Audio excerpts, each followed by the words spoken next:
Selamat pagi dan salam sejahtera bagi kita sekalian. Semoga kita semua sudah bangun pagi ini dengan sehat, selalu semangat dalam anugerah Tuhan kita. Senang sekali kita dapat berjumpa lagi di pagi ini. Kita di acara Renungan Pagi edisi 12 Maret 2022. Lukas pasal 11 ayat 23 hingga 30. Ketika orang banyak mengerumuninya, berkatalah Yesus, "Angkatan ini adalah angkatan yang jahat. Mereka menghendaki suatu tanda, tetapi kepada mereka tidak akan diberikan tanda lain selain tanda Nabi Yunus. Sebab seperti Yunus menjadi tanda untuk orang-orang Nineve, demikian pula lah Anak Manusia akan menjadi tanda untuk angkatan ini." Angkatan yang jahat. Pada suatu hari Yesus dikerumuni orang banyak. Ternyata kedatangan mereka ingin melihat tanda-tanda mujizat yang dapat ditangkap oleh indera mereka lalu mengaguminya.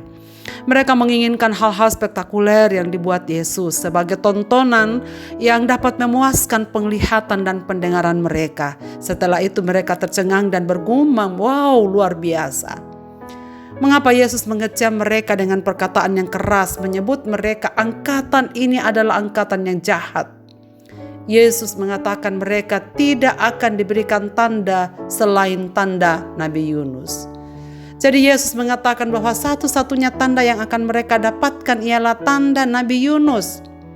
Saudara sekalian, pada zaman Nabi Yunus, orang-orang Nineve bertingkah laku sangat jahat di hadapan Tuhan. Maka Tuhan mengutus Nabi Yunus untuk menyampaikan pesan kepada orang-orang Nineve bahwa dalam waktu 40 hari jika Nineve tidak bertobat, maka Nineve akan dihancurkan. Tapi apa yang terjadi selanjutnya, saudara sekalian? Nineve berpuasa dan akhirnya bertobat. Maka Tuhan Yesus juga ingin menjadi tanda seperti Nabi Yunus. Tuhan Yesus ingin menjadikan dirinya tanda bagi dunia bahwa kerajaan Allah sudah datang. Dan berita pertobatan itu telah disampaikan supaya mereka mengenal Dia dan percaya kepadanya.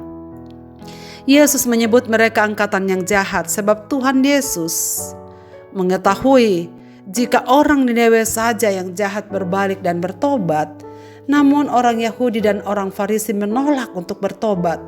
Padahal yang hadir di tengah-tengah mereka lebih daripada Yunus. Mereka menolak merendahkan diri menerima karya ilahi yang telah hadir di tengah-tengah hidup mereka.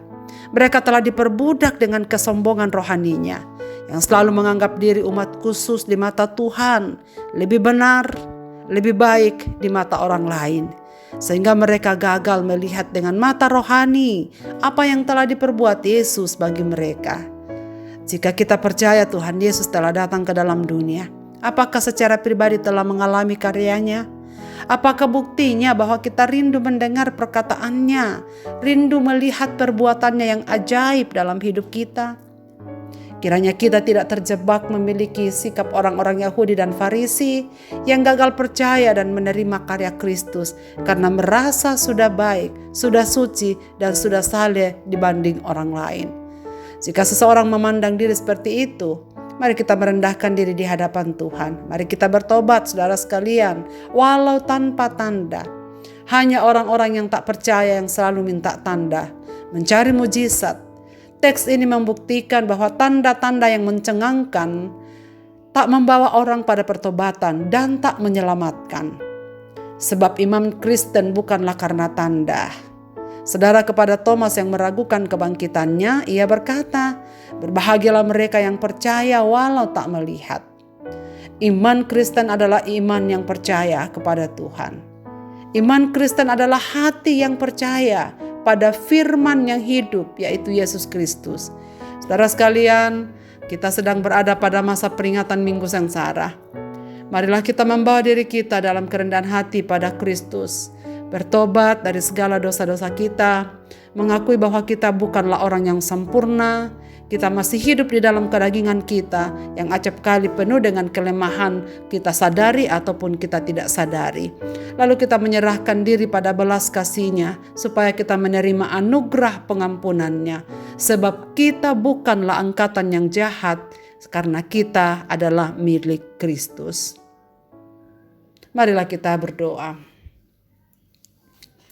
Bapa di sorga, pada pagi hari ini kami bersyukur untuk firman-Mu sebelum kami beraktivitas. Ya Bapa di sorga, terima kasih banyak karena Roh Kudus mengingatkan kami, supaya kami tidak berlaku sebagai angkatan yang jahat. Kiranya Tuhan memberikan kuat kuasa Roh Kudus di dalam batin kami, untuk selalu menyadarkan kami bahwa kami adalah orang-orang yang berdosa, yang penuh kelemahan, yang membutuhkan Tuhan. Kami hanya bisa menikmati keselamatan di dalam anugerah-Mu ya Tuhan. Dan kiranya iman yang Tuhan taruh di hati kami semakin bertumbuh, agar kami semakin mengenal karya-Mu di dalam hidup kami. Kami bersyukur karena Tuhan mau mati bagi kami untuk pengampunan dosa-dosa kami. Dan kiranya kami hidup di dalam kerendahan hati, di hadapan hadirat Tuhan, selalu menyerahkan diri dalam tangan-Mu, selalu mengandalkan Engkau dalam segala perkara. Karena kami tahu Engkaulah jawaban atas segala sesuatu dalam hidup kami. Kiranya Tuhan memimpin, menyertai, melindungi segenap pendengar renungan pada pagi hari ini, dimanapun mereka berada. Kiranya Tuhan selalu mengokohkan dan menguatkan semangat mereka untuk selalu berserah kepada-Mu. Mereka yang membutuhkan pertolongan-Mu karena sakit penyakit yang mereka derita, Tuhan tolonglah mereka. Mereka yang sedang bersusah hati karena berbagai-bagai pencobaan dalam hidup mereka, Bapa, kuatkan dan hiburkanlah mereka. Mereka yang berduka atas kehilangan saudara-saudara atau anggota keluarga mereka, Bapa, hiburkanlah mereka. Dan kami percaya bahwa satu waktu nanti Tuhan akan melepaskan kami dari segala pergumulan kami sebagai bangsa Indonesia untuk pandemi COVID-19. Kiranya semakin melandai dan kiranya semakin banyak orang yang divaksin. Dan kemudian kami akan menerima kekebalan bersama sebagai masyarakat Indonesia, sehingga kami dapat melewati masa-masa krisis ini dengan baik. Bapa di sorga, kami serahkan segala pergumulan kami dalam tangan-Mu. Biarlah Engkau menyertai kami dalam sepanjang hari aktivitas kami di hari ini. Dengar doa kami Bapa, kami berseru di dalam nama Yesus Kristus, Tuhan dan Juru Selamat kami. Amin. Selamat beraktivitas Bapak, Ibu, dan saudara-saudaraku. Tuhan Yesus memberkati kita dengan firman ini.